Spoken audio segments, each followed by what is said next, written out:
I'm doing a series on LouisianaSports.net called In-Depth Chart, going through every position on the field as LSU gets ready to start fall camp, and started yesterday with center, and continued that on today with guard. And I feel like guard is a huge, huge, huge piece to this LSU puzzle this year.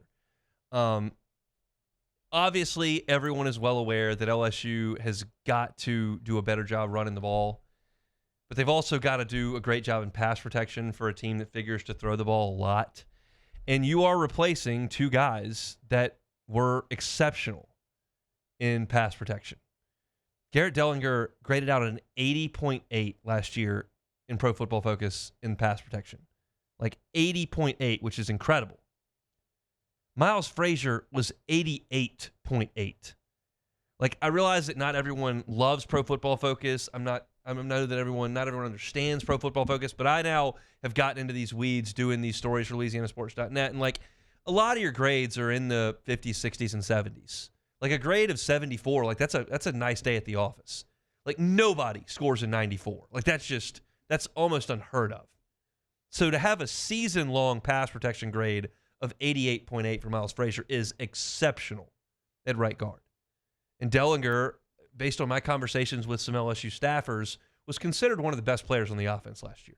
So yes, like they've got to run the ball better this year. I get it, but thinking that you'll just pick right up where Garrett Dellinger and Miles Frazier left off is a lot to ask.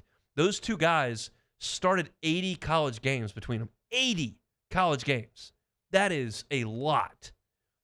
So what are you going to do replacing a 5th-round pick of the Lions and a 7th-round pick of the Ravens?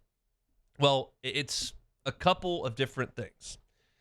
One, what happens at center, which is what I talked about yesterday, and if Braylon Moore wins that job, which I anticipate he will, DJ Chester becomes available to play guard, and I think he will. Then what's the other guard? Is it Paul Mbenga, who started the last 5 games last year when Garrett Dellinger went down? Is it Josh Thompson? I think those are the two front runners, but if Weston Davis, who's the projected right tackle, and I'll talk tackles tomorrow, if he can't do the job, whether you find that out in fall camp or at Clemson, then you might have to kick Josh Thompson out to tackle. Thompson started at tackle for Northwestern in 2023. He started at guard for Northwestern last year. He can play both. He's an insurance policy at tackle. I think he's probably the favorite to start at guard. So that's Chester and Thompson at guard, with Mbenga being the swing guy there. You've got Ori Williams, who's fighting for a job. He was recruited kind of as a tackle, but he's moved to guard now. Cohen Eccles played a little guard and center last year in mop-up time for LSU. Bo Bordelon is now a redshirt junior. He played some guard in the spring. So you've got options here at guard. Your options are Chester, Mbenga, Cohen Eccles, Bo Bordelon, Josh Thompson, and Brett Bordelon, who's a freshman. Like basically 6 options. I think you really have 3. And the 3 gets pared down to 2 if Thompson's got to go play tackle. Now, if you look at the Pro Football Focus grades from last year, and again, this series is not going to be purely Pro Football Focus, but I can't give you a lot of highlights from guys playing right guard. Like I can tell you at wide receiver, yards per catch, touchdowns, explosive plays, what the skill set is, what the 40 time looks like. At running back, I can tell you what a guy's strength is between the tackles, or whether he's good in the pass catching game. How many catches did he have? Tackles at linebacker, sacks at edge. Like there are statistics I can point to. For linemen, all I can really go by is what the guys who watch the tape tell me. And the guys that watch the tape tell me that Paul Mbenga last year played 438 total snaps. He gave up 23 pressures on 268 dropbacks. That number is very high. That number needs to come down. I look at Mbenga last year, and the numbers are very underwhelming for him when he was on the field. And that doesn't mean he can't play. Because Paul Mbenga grew up in his childhood in the Congo, and he played soccer. And then he came to the States in high school in Georgia, and he's 6'6", 300 pounds. They're like, well, maybe football's a good pick. And he's still got good feet, and he's still a pretty good athlete, but he isn't a polished offensive lineman. Now, from the time he steps off the field in the Texas Bowl to the time he steps on the field at Clemson, if he does, you're talking about 8 full months. So that's plenty of time for significant development for somebody who is a very, very talented guy. But you're talking about a guy who last year in pass protection graded out 43.4. You understand that's a very, very low number. Now, Thompson, who you're counting on to be kind of a swing guy here and likely a starting guard, in Big Ten games last year averaged 54.6 in the run blocking portion of the game. That's not great either. But you've got to find a way to get that done. You just have to. And development is part of that. And cohesiveness and working together is part of that. And play calling is part of that.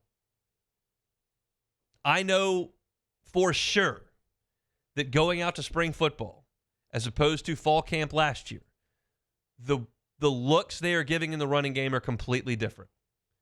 Xavier Thomas is back there. They're running a lot of counter stuff. They're doing some more read option. Nussmeier kept it a little bit more. Like, there's a lot more that we're seeing. That doesn't mean they're going to call it. But I can tell you at practice, when we go out there, LSU looks very different running the ball. But none of that stuff matters unless these guys on the interior of the offensive line can knock somebody the heck out of the way. And it's got to happen. Whether it's DJ Chester and Paul Mbenga because they're the most talented dudes, whether it's Josh Thompson because he's the highest floor, if Braylon Moore fits in or if he doesn't, like, all those are variables that Brad Davis has to get ironed out quickly. But they've got to get it done. And I told you this in the opening segment of the show today. I'm going to talk about it all August and harp on it the first 2 weeks of August, starting next Thursday. Like, I'm going to harp on it. We need to see consistency when we go out there in the guys that are lining up in position groups, namely the offensive line, like 10 days in. You want to shuffle them the first few days? Fine. But you need to get a group together that's ready to go play quickly. And injuries happen in camp, and you can't control that kind of stuff. And generally speaking, some offensive linemen miss some time. You're coming from running wind sprints all day, every day, to banging helmets every single afternoon and morning. Like, there are injuries and bumps and bruises that happen in camp, and you got to be physical, and you got to learn how to run the football, so you got to practice it. There's no way around it. But continuity in what they figure out on the interior of the offensive line is massive. Right now, it feels very much like your offensive line is at left tackle Tyree Adams, at left guard probably DJ Chester, maybe Thompson, but I think Chester. Center, Braylon Moore. Right, Thompson at guard. And right tackle is Weston Davis. That's right now what it feels like.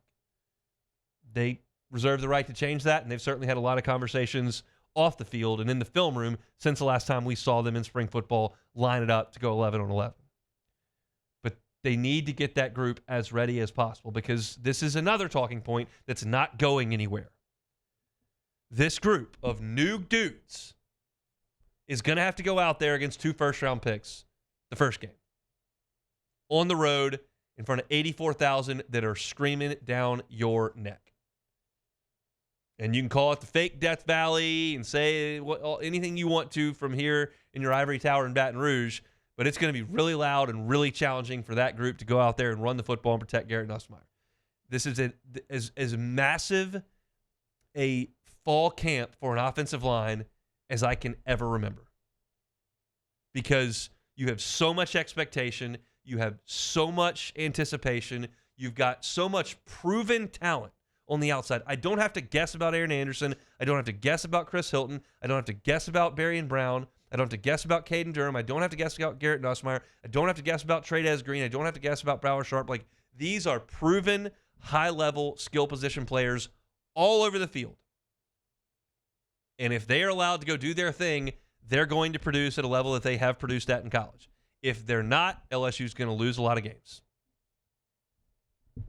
That's just the fact of it. And so I realize that on its face, hearing a segment or reading a piece on LouisianaSports.net that highlights the offensive guards doesn't sound like the most interesting reading you've ever done at the end of July. But the fact of the matter is, I don't know if there's a more vital position group on LSU's roster currently in terms of their development over this next 6 weeks than the guards. Huge, huge fall camp for these guys. We'll see what they line up in a week from Thursday. We'll see what they settle on when they break for Clemson. There's some talent. There's a lot of experience from the transfer portal. You got to make it work. Hey, thanks for watching Hunt on LSU. Before you get out of here, do us a couple of favors. Hit that like button, leave your comments below, and subscribe to the channel for all your Fighting Tiger football talk. See you next time.